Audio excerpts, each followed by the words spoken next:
할렐루야.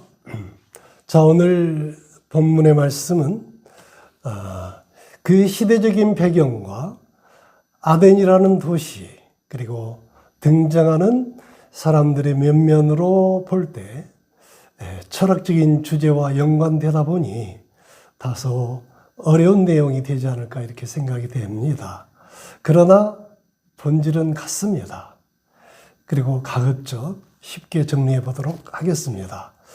자, 오늘 본문의 내용은 사도 바울 일행이 그들을 반대하는 사람들로부터 천하를 어지럽히는 사람들이다 이런 누명을 쓰고 데살로니가에서 쫓겨나 그 인근 도시 베레아로 갔다가 그곳까지 또 바울을 죽이려고 찾아온 사람들로 인해서 그들을 피해서 바울은 황급히 배를 타고 약 320km 떨어져 있는 아덴이라는 도시에 도착하게 되는 그런 장면이 이제 오늘 본문의 말씀 시작입니다. 바울은 황급히 피하면서 일행이었던 실라와 디모데에게 아덴에서 만나기로 약속을 하고 이제 사울 혼자 피해서 내려온 거예요. 그리고 남아있는 실라와 디모데는 베레아에서 나머지 마무리하지 못한 복음을 전하고 그리고 정리하고 뒤에 만나기로 그렇게 하고 바울은 황급히 떠났던 거예요. 자, 아덴이라는 도시는 지금으로 말하면 아테네입니다. 이 아덴은 바울이 신학자이기 전에 철학자이기도 해서 평소에 꼭 가보고 싶었던 그런 도시였어요. 아테네는 BC 5세기경부터 황금기를 맞이하였고 서구 문명이 융성하게 번성하였던 그런 도시이자 올림픽과 민주주의의 발상지로 널리 우리에게 알려져 있어요. 그 당시 정치는 로마가 그 중심이었다면 철학과 사상을 비롯한 문화의 중심지는 그리스, 그 중에서도 오늘 본문에서 나오는 아덴이 되겠습니다. 자, 이 도시 아덴이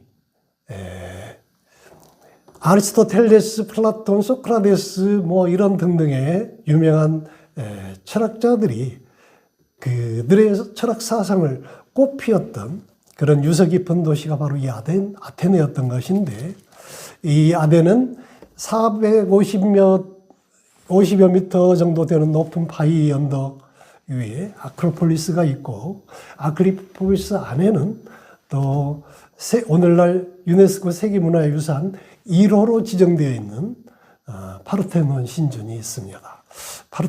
파르테논 신전에는 또 아테네 여신이 있죠.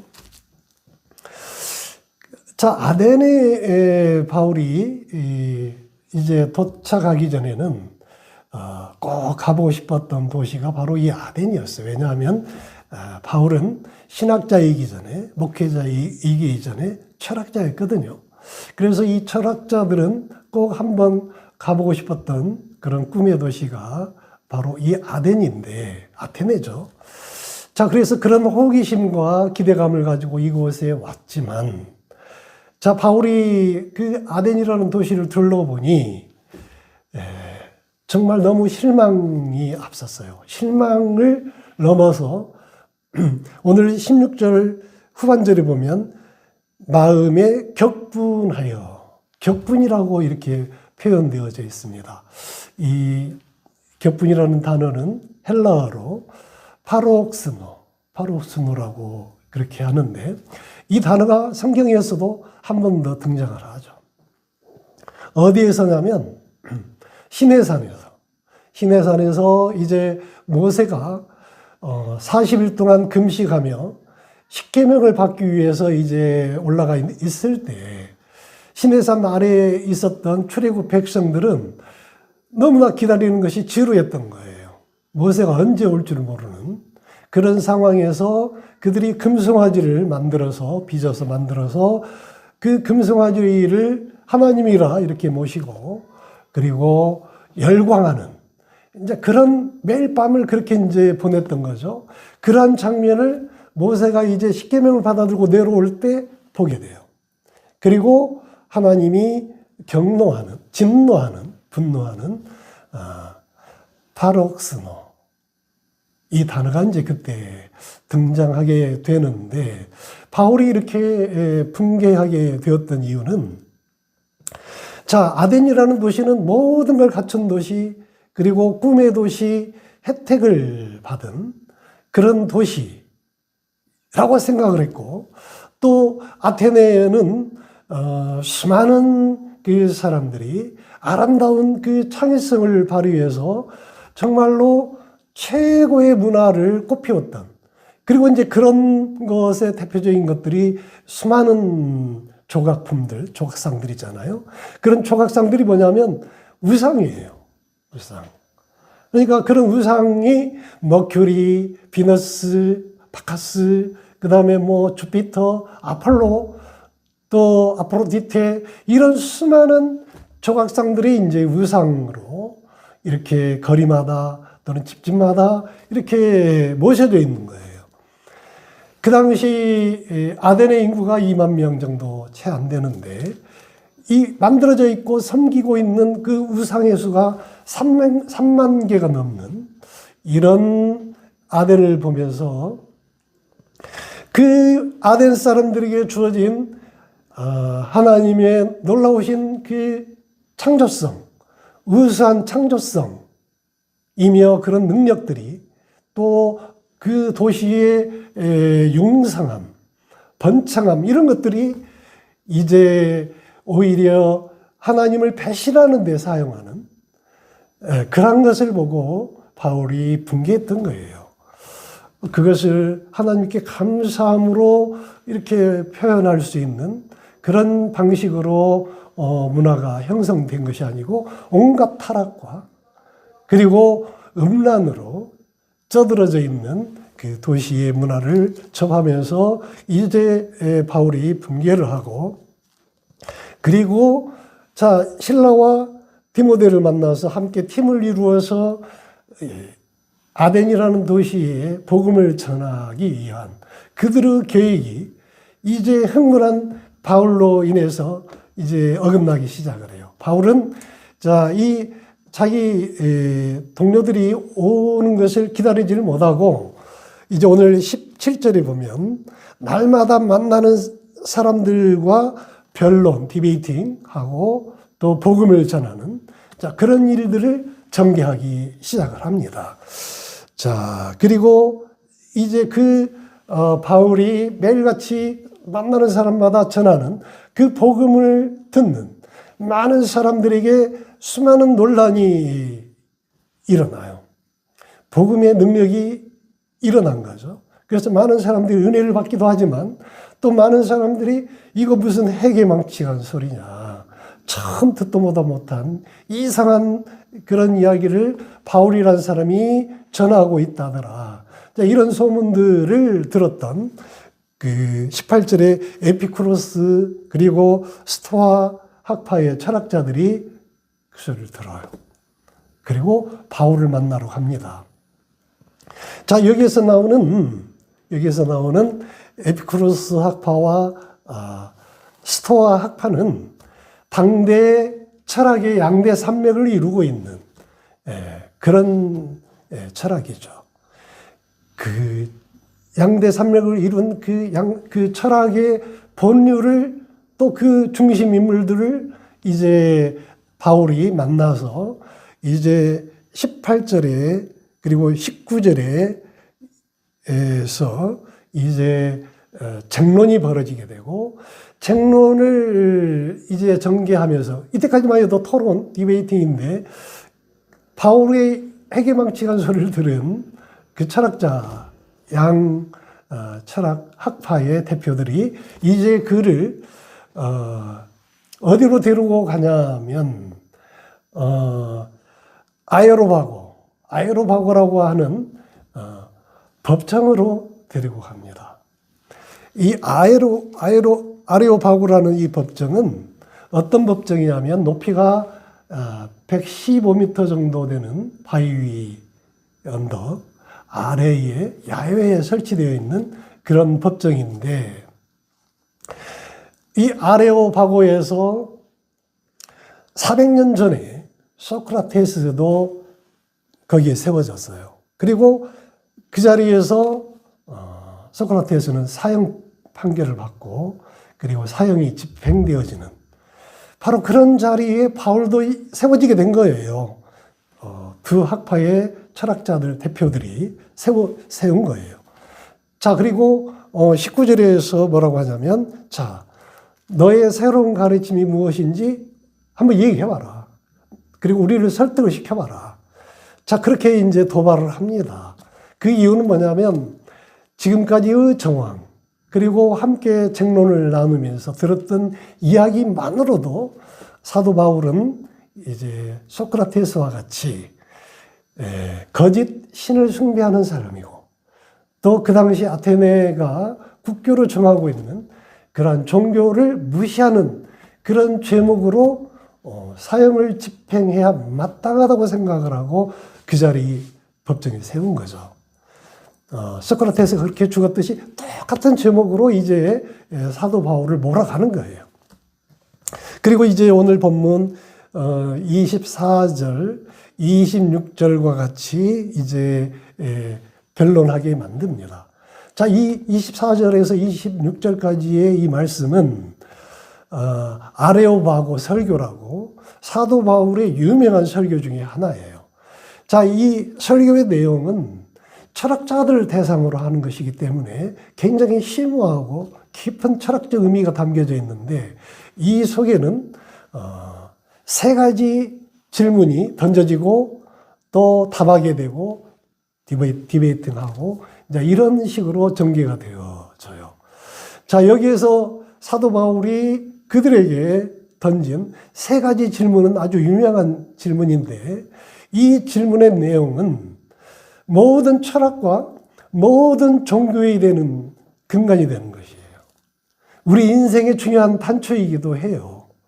자, 그런 내용들이었는데, 그때 던져진 이 첫 번째 질문이 무엇이냐면, 우리는 어디에서 왔는가? 이걸 묻고 있습니다. 우리는 어디에서 왔는가? 모든 철학의 시작은 우주의 기원이에요. 그 기원에 대해서 묻고 있는 것인데, 자, 우리가 어렵게 생각하는 철학 별거 아니에요. 그 철학의 본질은 뭐냐면, 나는 누구인가예요. 나는 누구인가? 자, 나는 누구인데, 나의 정체성을 이제 들여다보는 것인데, 그러면 나는 어디에서 왔고, 또 나는 어디로 갈 것인가? 출생과 죽음, 그리고 그 사이의 삶. 자, 이것이 철학의 본질이에요. 그 세 가지를 바울은 두 학파의 대표되는 철학자들에게 질문을 던지는 거예요. 그리고 첫 번째 질문이 바로 우리는 어디에서 왔는가? 라고 묻습니다. 자, 그런데 이 질문에 대해서 에피쿠로스 학파의 대표들은 우연에 의해서 우리는 왔고, 우연히 살다가 우연히 죽는다, 이렇게 대답을 해요. 우연. 그것이 에피쿠로스 철학의 본질이죠. 그리고 반면에 스토아 학파의 사람들은 아니다, 이건 운명이다. 자, 운명이라고 대답을 해요. 그런데 바울은 이제 그 모든 것을 덮어버립니다. 자, 바울은 뭐라고 대답하냐면, 오늘 그 본문 24절에서 창조주 하나님께서 이 땅과 우리 인간을 하나님의 형상을 담게 해서 우리를 창조하셨다는 것을 선포하게 됩니다. 자, 그러니까 에피쿠로스 학파는 우연이에요. 그리고 스토아 학파는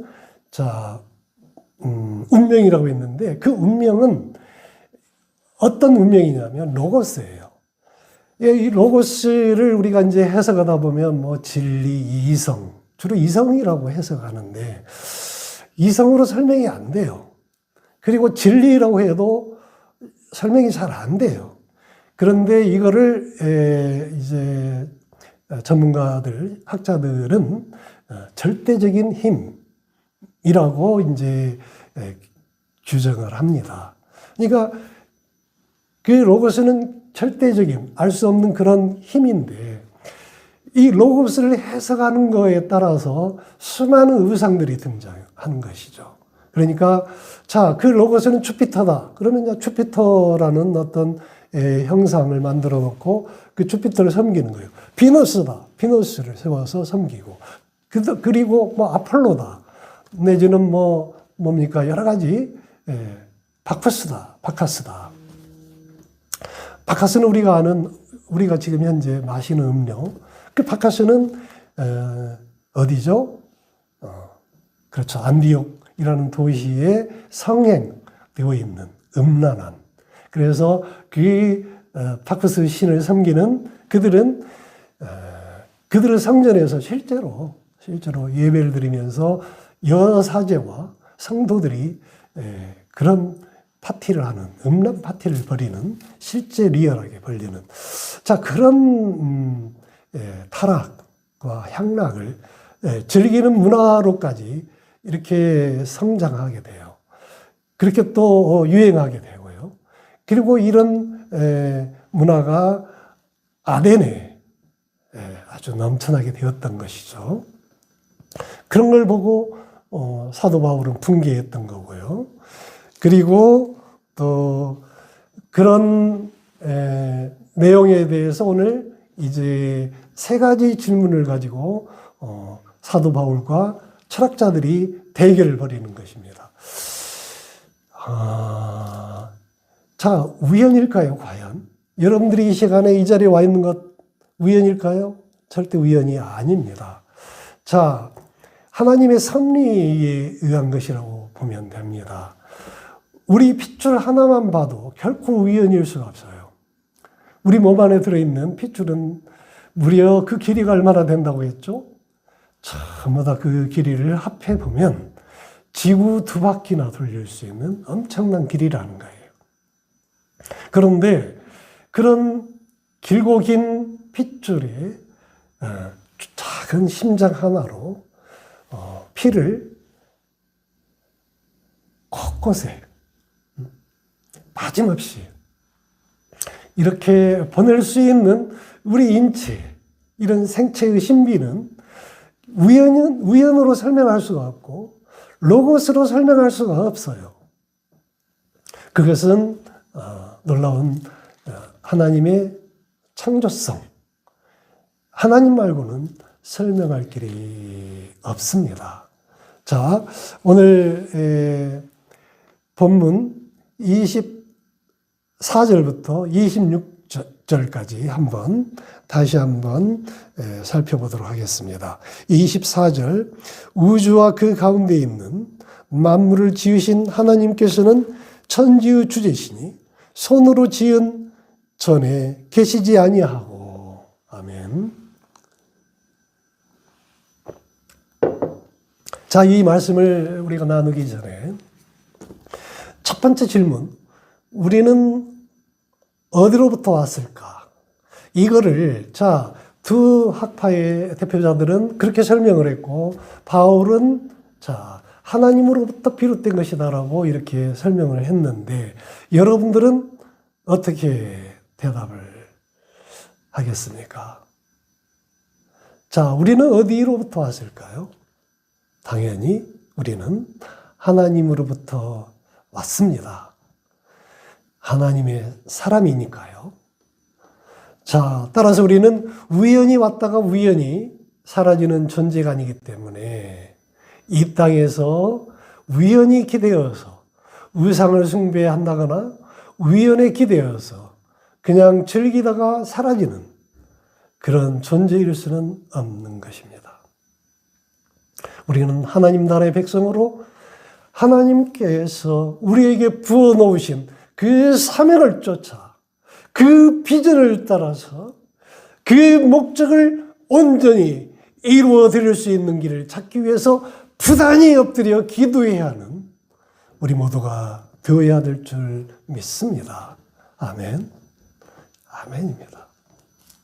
자, 그리고 사도 바울이 던진 두 번째 질문은 뭐냐면 우리는 어떻게 살아갈 것인가예요. 어떻게 살아갈 것인가. 자, 이 내용에 대해서 이해를 돕기 위해서 28절 말씀을 한번 함께 살펴보도록 하겠습니다. 우리가 그를 힘입어 살며 기동하며 존재하느니라. 너희 시인 중 어떤 사람들의 말과 같이 우리가 그의 소생이라 하니. 자, 아멘.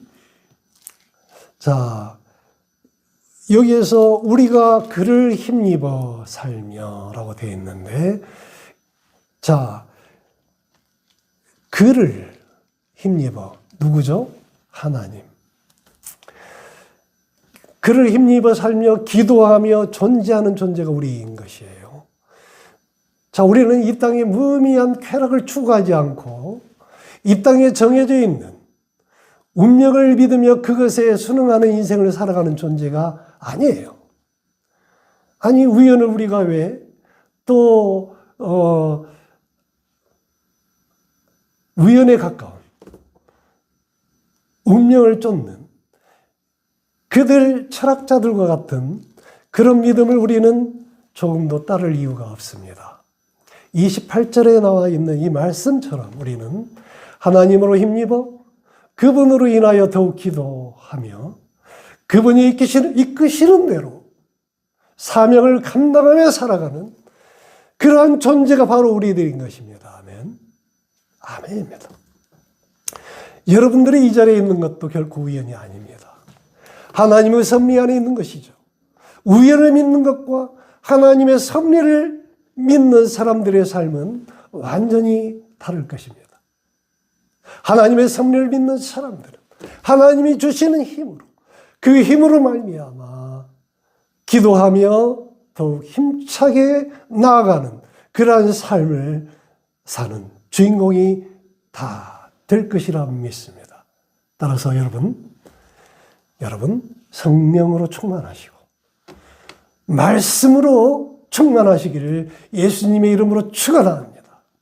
우리는 그 힘으로 하나님의 섭리를 붙잡고 이 땅을 살아가는 주의 백성들이기 때문에 그렇습니다. 자, 그리고 오늘 본문의 말씀에서 사도 바울이 철학자들에게 던지는 세 번째 질문은 그게 무엇이냐면 죽음이에요. 죽음 이후에 어떻게 될 것인가를 묻는 것인데, 자, 우리는 어디에서 와서 어디로 가는가인데, 자, 이 죽음의 문제는 모든 철학과 모든 종교의 본질이 되는 거예요.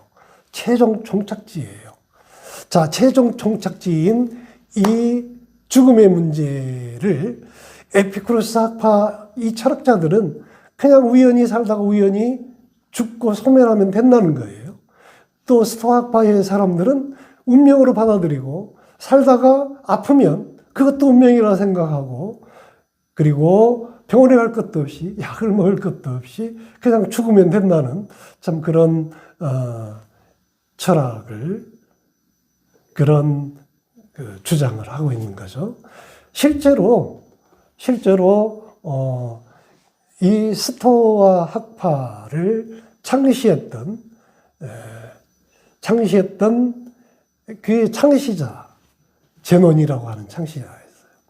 이 제논도 우연히 이제 다리에 큰 상처를 입었는데 이런 상처를 입은 것도 운명이려니 그렇게 주장하는 거예요. 그래서 치료하면 나을 수 있는 상처인데 물론 이제 깊은 상처에서 많은 그런 집중해야 되는 치료의 과정이 있었겠지만 그 제논은 이건 운명이다. 나에게 주어진.